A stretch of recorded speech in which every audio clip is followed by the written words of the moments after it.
Gary Burghoff was an absolute delight. He brought that great charm to Radar. The teddy bear, the cuddliness, the naivete. Few television shows have etched themselves into history like MASH. For 11 unforgettable years, it blended sharp comedy with raw emotion, becoming more than just a sitcom. It became a voice for a generation. But beneath the laughs and legacy were untold stories of backstage tension and shocking feuds. One cast member in particular couldn't stand Gary Burghoff. And now, after years of silence, the truth is finally coming out. What could cause such deep resentment on the set of a beloved show? Stay with us. The answer may truly surprise you. MASH began not as a TV concept, but as a novel. Written by Dr. H. Richard Hornberger under the pen name Richard Hooker. It was based on his experiences as a surgeon during the Korean War. The dark humor, biting satire, and deeply human characters made the novel a success and inspired a 1970 film. When television came calling, seasoned screenwriter Larry Gelbart, who had all but given up on Hollywood, wrote the pilot script in just 2 days. That script earned him $25,000 and launched what would become one of the most beloved series in American television history. The pilot premiered in 1972, and it quickly became clear that MASH was more than just a comedy. It was something deeper, something that blurred the lines between laughter and heartbreak. Casting the show, however, proved to be an unexpected challenge. McLean Stevenson originally wanted to play Hawkeye, but the role went to Alan Alda. Robert Klein declined the role of Trapper John, which eventually went to Wayne Rogers, who, astonishingly, never signed a formal contract. That gave Rogers the freedom to leave whenever he wanted, and after just 3 seasons, he did.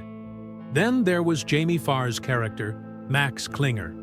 Originally written for just 1 episode, Klinger was inspired by a real-life story from comedian Lenny Bruce.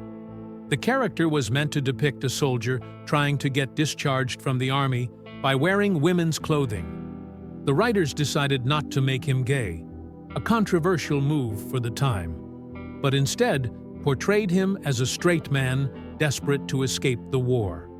The result was a character who, thanks to Farr's grounded performance, became one of the most memorable in the series.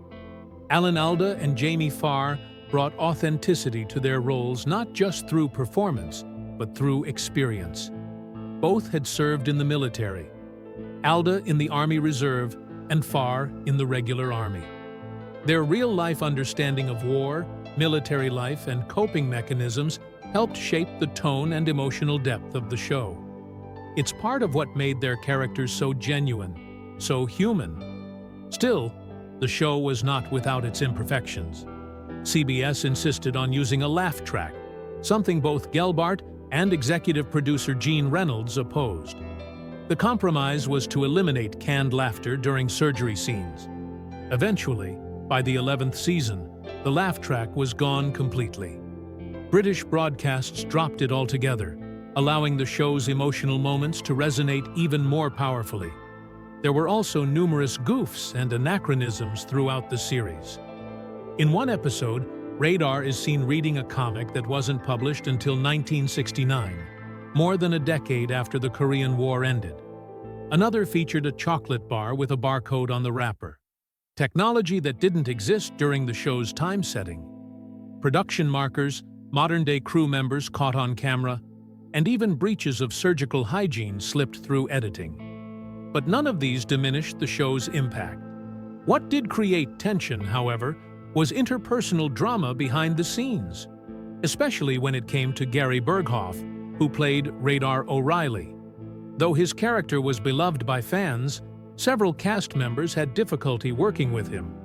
Wayne Rogers once became so frustrated that he threw a chair at Burghoff during filming. McLean Stevenson described their dynamic as love-hate.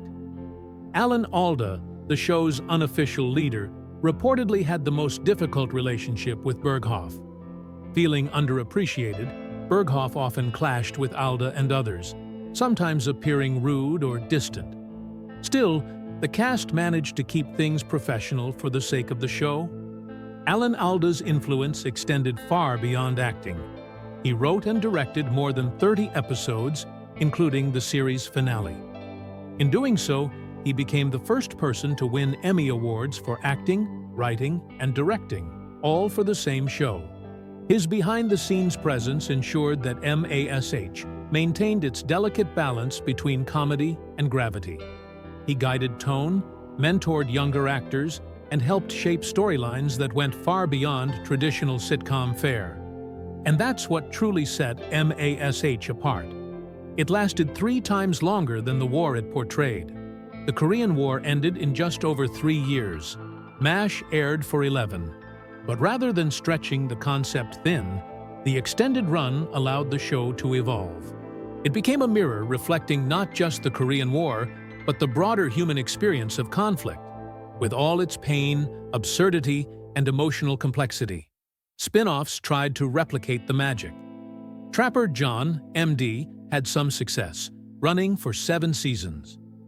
Aftermash, featuring Colonel Potter, Klinger, and Father Mulcahy, didn't fare as well and was cancelled after 2. Walter, a pilot following radar as a police officer, aired only once. None ever reached the emotional heights or cultural significance of the original. As the end of MASH approached, the cast and crew decided to do something deeply personal. Something that would mark the end of an era, not just on screen, but in reality. During the filming of the second-to-last episode, they created a real-life time capsule. It was a heartfelt gesture, filled with mementos, memories, and meaning. They buried it beneath the set at the Fox Ranch, a symbolic goodbye to the place where they had shared laughter, loss, and 11 transformative years. But life, like war, moves on quickly. Just 2 months later, the land was sold. During routine construction, a worker unexpectedly unearthed the capsule. Not knowing what to do with it, he contacted Alda. Alda simply told him, "Keep it." For the worker, it may have just been another odd find. But for fans of MASH, it was something priceless, a rediscovered relic from television history. And then came the final curtain. On February 28, 1983, MASH aired its final episode, Goodbye, Farewell, and Amen. The nation watched. In fact, more than 106 million viewers tuned in, making it the most-watched television episode in U.S. history, a record that still stands.